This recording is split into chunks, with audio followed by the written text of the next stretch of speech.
नमस्कार दोस्तों, मैं आप लोगों की लव यू ज़िंदगी से अनीता। और देखो, लाडली को पापा के साथ आजकल ज़्यादा इंगेज है क्योंकि मैं थोड़ी बिज़ी रहती हूँ ना। घर एकदम कबाड़िस्तान हो गया है रिनोवेशन कराने में। कई जगह इंटीरियर मैंने चेंज किया तो उसमें बहुत ज़्यादा टाइम भी लगा और बहुत ज़्यादा मेरी व्यस्तता भी रही। इवन मैं कई बार बीमार भी पड़ी, थोड़ी थोड़ी या काफ़ी ज़्यादा भी एक बार पड़ी। पर कहते हैं ना कि व्यवस्थित होने के लिए आपको बहुत सी चीज़ें करनी पड़ती हैं। तो ये देखो, नीचे भी जो है हमारे यहाँ गार्डन, ये मेरा नीचे का ग्राउंड फ्लोर का थोड़ा-सा है और ये काम चल रहा है। हमारे कारीगर लोग हैं ये जो हमारे यहाँ काम कर रहे हैं, ये मैंने अपने छत से लिया। और ये देखो पुराना का हमारा ये कैसा लग रहा है। और इसको मैंने बिल्कुल सब चेंज करके और थोड़ा नए तरीके का बनवा लिया, थोड़ा ज़्यादा सा रैक वगैरह लगवा लिए जिससे थोड़ा व्यवस्थित हो जाए और सामान जो है थोड़ा व्यवस्थित रहे। क्योंकि पहले की जितनी भागा दौड़ी मैं नहीं कर पाती हूँ जितना आज से 25 साल पहले या 20 साल पहले करती थी। अब थोड़ी सी एक तो लाडली के साथ मुझे बहुत ज़्यादा टाइम देना होता है और ये रैक के सारे तैयार हो गए हैं। पर ये है ना कि एक बार जब मिस्त्री मज़दूर आपके घर में आते हैं तो आपकी व्यस्तता बढ़ जाती है, क्योंकि आपको काम जब अपने हिसाब से कराना है तो आपको देखना पड़ता है। और ये माँ दुर्गा की प्रेरणा से ही सब कुछ धीरे धीरे धीरे धीरे हो जाएगा, व्यवस्थित हो जाएगा।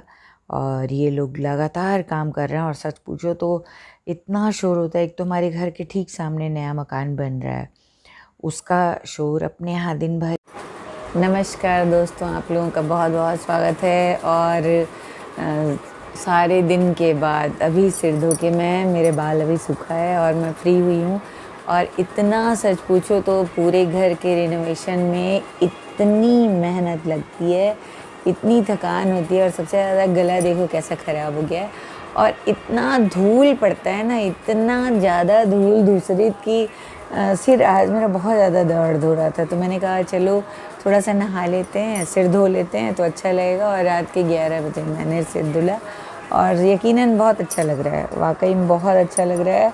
क्योंकि अभी भी बाल बहुत गीले हैं और देखते हैं कैसे कैसे रिनोवेशन में आप लोग भी देख के आइडिया आप लोगों को भी मिलेगा। और देखो पूरे घर में ये कपड़े फैले हुए हैं और लाडली सो गई है इसके पास आने के बाद। तो ये जो है इसके सोने के बाद मैंने कहा चलो वीडियो एडिट कर देते हैं और थोड़ा सा आप लोगों को अपडेट देते हैं कि मैं आजकल किधर बिज़ी हूँ। रियली बहुत ज़्यादा बिज़ी हूँ। और रिनोवेशन में आपको पता ही है कितनी मतलब धूल गंदगी व्यस्तता और ऑल टाइम इनके साथ बिजी होना, यहाँ ये बनाओ वहाँ ऐसे बनाओ ये करो। कुछ उन लोगों का आइडिया रहता है, मैक्सिमम तो मेरे ही होते हैं क्योंकि रहना मुझे है और इस्तेमाल मुझे करना है कोई भी चीज़। तो उसको अपने हिसाब से सेट करना और सब करना, इसमें बहुत ही मेहनत लगती है। तो मैं थोड़ा कम टाइम दे पाती हूँ लाडली को, इसलिए थोड़ी सी चिड़चिड़ी हो गई है और अपने पापा के साथ थोड़ा सा चाहती है कि दो मैं भाग भाग के आती हूँ, क्योंकि मुझे बाज़ार की तरफ भी भागना होता है कि ये सामान दो वो सामान दो। और उन लोगों के साथ भी लगना होता है, यहाँ ये बनाओ वो बनाओ, ये ऐसे नहीं बनाया वैसे भी नहीं बनाया। तो उम्मीद है आप लोग मेरी बात को समझेंगे और आइडिया अगर लेना चाहें तो वो भी मिलेगा। मैं बाद में बताऊंगी कितना इस पूरे इंटीरियर को, काफ़ी ज़्यादा इंटीरियर को भी मैंने चेंज किया है। क्योंकि बहुत ज़्यादा वक्त के साथ ज़रूरतें बदल जाती हैं। बच्चे छोटे थे तो छोटा सा छोटी सी एक अलमारी में हो जाता था, फिर बड़े हुए बच्चे के कपड़े और बढ़ने लगे और बड़ा हुआ तो है ना कि हम लेडीज़ के पास चाहे जितना भी सामान रहे कम पड़ जाता है। जैसे अलमीरा है तो पूरा कपड़े से भरा रहेगा, भरा ही भरा रहेगा, पूरा कपड़े से भरा रहेगा। फिर भी लगेगा कहीं जाना है तो हाय क्या कपड़े ही नहीं है, ऐसा होता है ना आप लोगों के साथ भी। तो यही सब प्रॉब्लम है और इसी के लिए मैंने कहा चलो एक बड़ा सा वार्डरोब बनवा लेते हैं, बच्चों के कपड़े सुव्यवस्थित रहेंगे। और अपना ना अब इतना नहीं होता कि बार बार बॉक्स खोलो और निकालो, स्वेटर वगैरह यहाँ वहाँ रखो। तो अलमीरे में कम से कम वार्डरोब में सेट रहेगा और मुझे कम मेहनत करनी पड़ेगी। जो टाइम बचेगा, एनर्जी बचेगी, वो इसके साथ मुझे देना होता है। और देखो लाडली कैसे सो गई है, तो यही है। तो इन्हीं सब में बहुत ज़्यादा व्यस्तता हो गई है। यकीन है आप लोग मेरी बात को समझेंगे और आप लोगों को खूब खूब शुभकामनाएँ। और अब तो हमारा तीजा भी आने वाला है, तो इसकी भी प्रिपरेशन करनी है मुझे अभी से ही।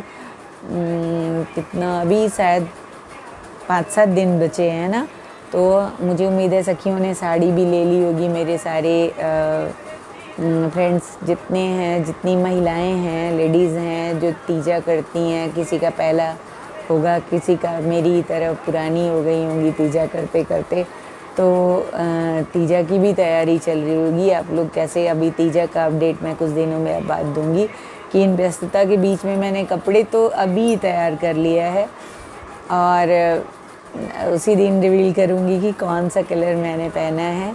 और इधर मुझे थोड़ा सा, कई कलर हैं जो इधर मुझे थोड़े ज़्यादा अच्छे लग रहे हैं, तो बाकी तो वाइट मेरा सबसे फेवरेट कलर है, हमेशा ही ऑल टाइम फेवरेट है, वाइट है, रेड है। आप हमारे घर में रेड बहुत ज़्यादा देखते होगे, ये देखो रेड कलर है और वाइट बहुत होता है। अभी मैं सारे धीरे धीरे करके बताऊंगी। किचन में भी बहुत सारा कुछ हुआ है और बहुत मज़ा भी आ रहा है और बहुत उलझन भी हो रही है। देखो गला अजीब सा हो गया है और ये डॉक्टर बोल रहे हैं कि स्टेरॉइड का इफेक्ट है, और इतनी गंदगी, धूल, इतनी धूल कि क्या बोलें। तो चलो, इसके साथ ही ब्लॉग में ढेर सारी आप देखोगे कहाँ कहाँ क्या क्या कराया मैंने। और इसके साथ ही श्रेया की, लाडली की सोने के बाद भी थोड़े से काम होते हैं जो मैंने अभी तक नहीं किया है, तो करना होगा। जैसे ये दवा उसकी आँख में डालने का काम है, ये अभी तक मैं नहीं डाल पाई, तो ये डालना है। और ये उसके दांत, मुंह ऐसे खुला रहता है ना, तो उसमें ये हल्दी, और जिनके भी मुंह खुले रहते हैं तो दांत सड़ेंगे नहीं और मसूड़े सूखेंगे नहीं, तो ये हल्दी और घी है गाय का, इसको मैं उसके मसूड़े में, और एक नाखून में फंगल इन्फेक्शन हो रहा है, उसके लिए दवाओं से वो ठीक नहीं हो पा रहा है। एलोपैथी दवाएं 8 महीने मैंने कराई और इसीलिए इसका सहारा लिया है। इससे मुझे लग रहा है कि फ़ायदा है। अभी इसको 15 दिन से शुरू किया है और मुझे बहुत अच्छा रिज़ल्ट दिख रहा है, तो देखते हैं। और ये देखो नाखून मैं उसका दिखा रही हूँ, ये है ना,